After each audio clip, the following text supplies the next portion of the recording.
The hero is the character in the story who the viewer is supposed to identify with and does good things through the story. A person who does the right thing for the right reason every time. One who is always sure of what the right thing is and never hesitates is never tempted. The classical phrase is the good guy. They represent the forces of the morally right against the forces of evil.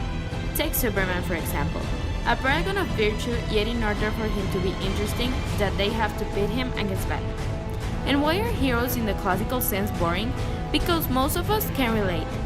Every one of us has been tempted to do the wrong thing, and many of us have, possibly on multiple occasions. Other examples of heroes are Captain America, James Bond, Superman, Wonder Woman, or Luke Skywalker. In short, they're boring and predictable. On the other hand, an anti-hero is a protagonist that lacks many of the qualities required to be considered a hero, most likely the compassion and the desire to help other people no matter the cost. The anti-hero will still help, but most likely because defeating the villain does benefit him in some way. Some examples of anti-heroes are Severus Snape, Batman, and Deadpool. That's why Spider-Man's origin story is considered to be more realistic. A teenager gets bitten by a radioactive spider, gains super strength, super agility, and immediately tries to cash in by becoming a professional wrestler.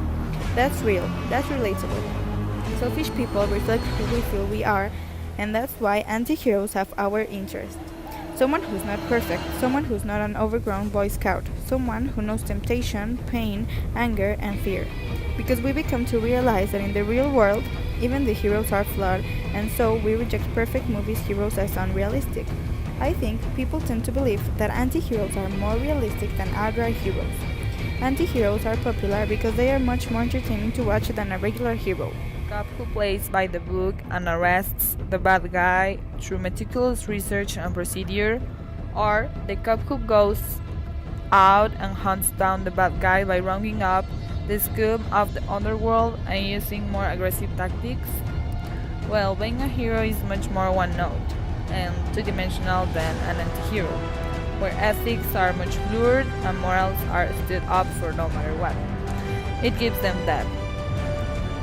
I find that I like the character who is more complex than the I do this because it's right hero. Because I like multifaceted, complex characters.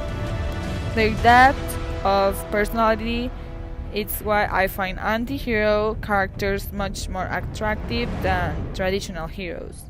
And probably why some of us do too.